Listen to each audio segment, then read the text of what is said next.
This is the solution video for Unit 3 review, problem number 25.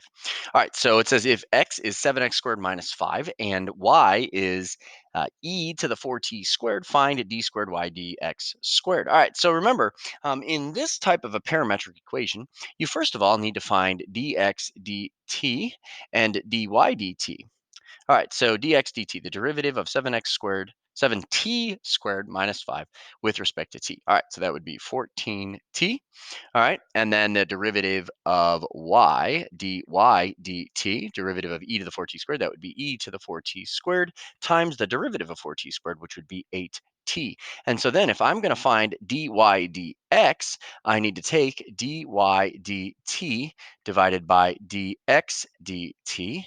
All right, so dy dt, e to the 4t squared times 8t divided by 14t. So now we should reduce. We have a t over a t and an 8 over 14, both divisible by 2. So this would become 4 and sevenths, right? And so we get 4 sevenths e to the 4t squared.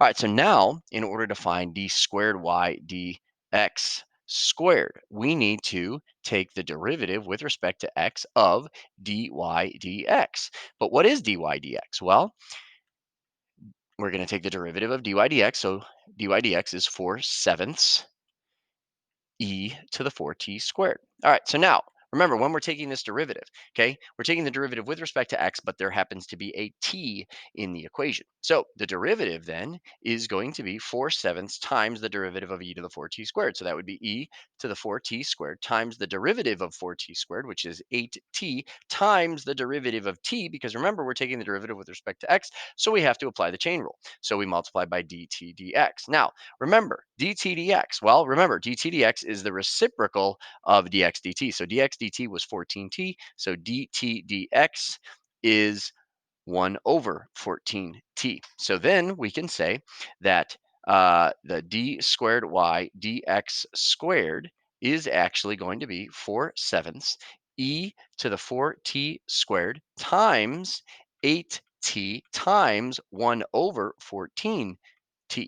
All right, and so once again, we can reduce the t's. We have 8 and 14, both divisible by 2. So this becomes another 4 sevenths. So that means we have 4 times 4, so we have 16, and then 7 times 7, 49. So we have 16 49ths e to the 4t squared. And so that is d squared y dx.